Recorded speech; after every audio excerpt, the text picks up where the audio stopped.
Bilfulus kertas merah yang halus-halus.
Artinya orang yang paling sesat di muka bumi adalah orang-orang yang berdoa meminta kepada Allah.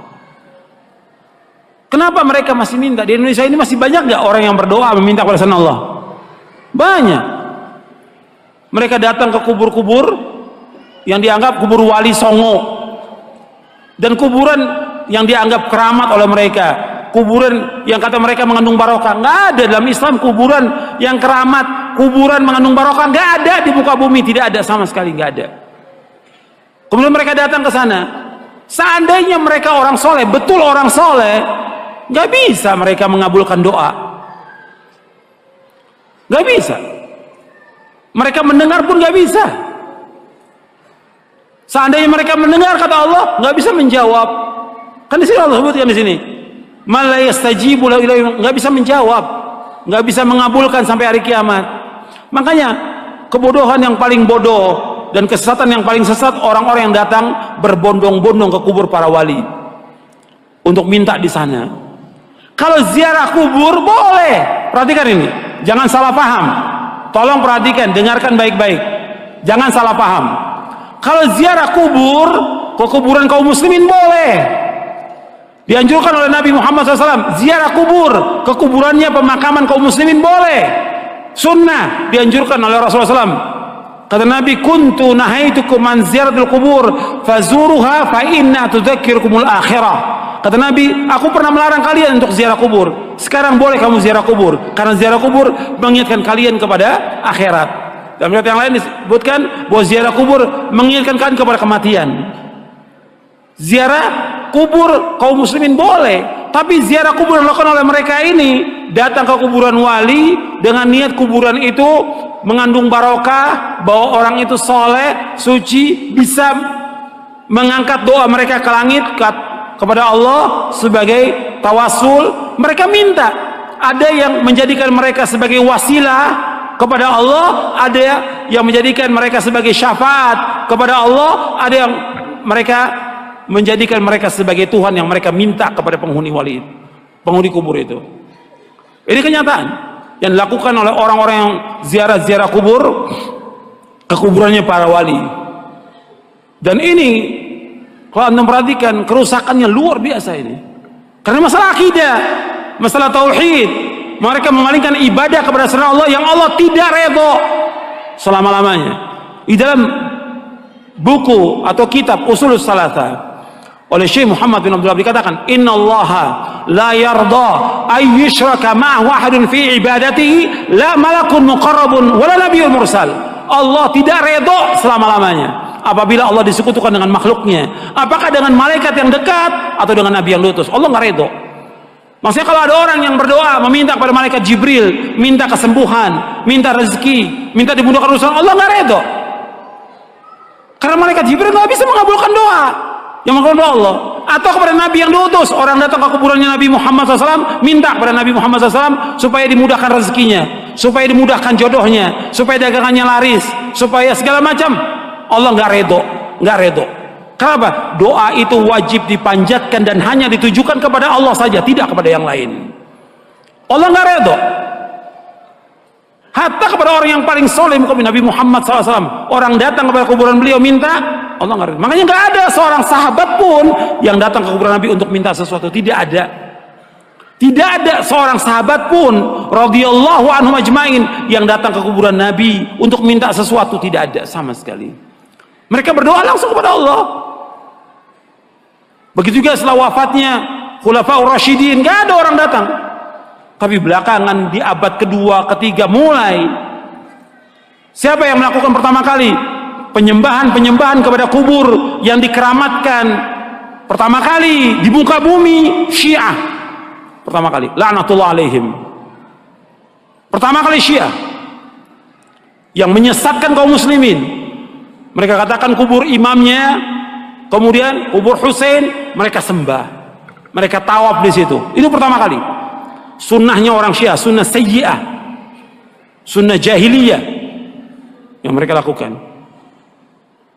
Bukan sunnah hasanah, sunnah sayyi'ah. Mengajak orang untuk menyembah kubur. Setelah itu diikuti oleh apa? Diikuti oleh yang kedua, tarekat sufiyah. Yang pertama Syiah, laknatullah alaihim. Yang kedua tarekat sufiyah, menganggap bahwa gurunya, syekhnya sebagai wali, sudah mencapai tingkatan yang paling tinggi. Sampai datang, sampai syekhnya mengatakan di buku-buku mereka, di kitab mereka, kalau kamu mengalami kesulitan, kesusahan dan saya sudah mati, kamu datang ke kubur saya, kata mereka begitu.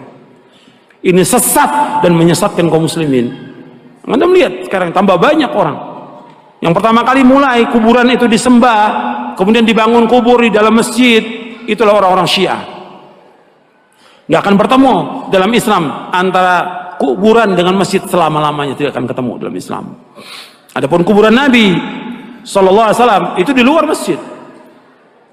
Kemudian pada Khalifah zaman Abdul Malik dibongkar, dimasukkan, dan sahabat sudah mengingkari yang masih hidup pada zaman itu. Nggak bisa bersatu dan beda kuburan Nabi. Karena apa? Nggak mungkin kuburan Nabi akan dibongkar, dipindahkan ke Baqi, nggak mungkin, karena Nabi nggak mau. Kalau di Baqi akan disembah oleh manusia, makanya Nabi dibedakan khusus untuk Nabi, dikuburkan di tempat itu dengan dua sahabatnya, Abu Bakar dan Umar. Adapun kuburan yang lain nggak boleh, nggak bisa bersatu antara masjid dengan kuburan selama-lamanya. Yang pertama kali Syiah. Karena ini perbuatan siapa? Perbuatannya orang-orang Yahudi dan Nasrani. Maka 5 hari menjelang wafatnya Rasulullah mengatakan, la'natullahi 'alal yahudi wan nasara ittakhadhu qubur anbiya'i masajid wa ana anhaakum an dzalik.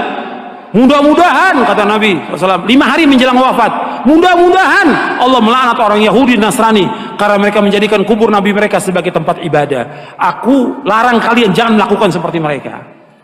5 hari menjelang wafat, 5 hari. Terus Nabi ingatkan umatnya, jangan seperti Yahudi, jangan seperti Nasrani yang mereka menjadikan kubur Nabi mereka sebagai tempat ibadah. Aku larang. Kuburan bukan tempat ibadah, kuburan. Dan nggak boleh melaksanakan perjalanan ke makam-makam, nggak boleh. Ziarah kubur boleh, tapi menentukan makam tertentu untuk ziarah mempunyai keutamaan nggak boleh. Yang punya keutamaan 3 masjid, masjid aja cuma 3 masjid dari seluruh dunia yang mempunyai keutamaan. Kata Nabi SAW dalam hadis yang saya ada di buku ini, la tushaddur rihalu illa ila 3 masajid, masjid hadza wa masjidil haram wa masjidil aqsa. Kata Nabi, enggak boleh mengadakan perjalanan dengan niat ibadah kecuali 3 masjid. Tidak boleh mengadakan perjalanan safar dengan tujuan ibadah kecuali 3 masjid. Pertama masjidku ini, Masjid Nabawi. Yang kedua Masjidil Haram. Yang ketiga Masjid Aqsa. Masjid aja nggak boleh. Ada di Bandung umpamanya ada masjid yang bagus, orang mengatakan bahwa masjid itu punya keutamaan, nggak boleh. Semua masjid sama. Masjid di sini di Pustai atau masjid yang lain yang dibangun semua sama. Ganjarannya sama kalau orang sholat di dalamnya, kecuali 3 masjid. Masjid Nabawi sekali sholat di sana 1000 lebih dari masjid yang lain. Kalau di Mekah, di Masjidil Haram, di Mekah maksudnya di Masjidil Haram saja, bukan di masjid yang lain. Di Mekah bukan, di Masjidil Haram saja itu 100.000 keutamaan dari masjid yang lain seluruh dunia. Kalau di Masjidil Aqsa 250. Itu keutamaan yang disebutkan oleh Rasulullah Sallallahu Alaihi Wasallam.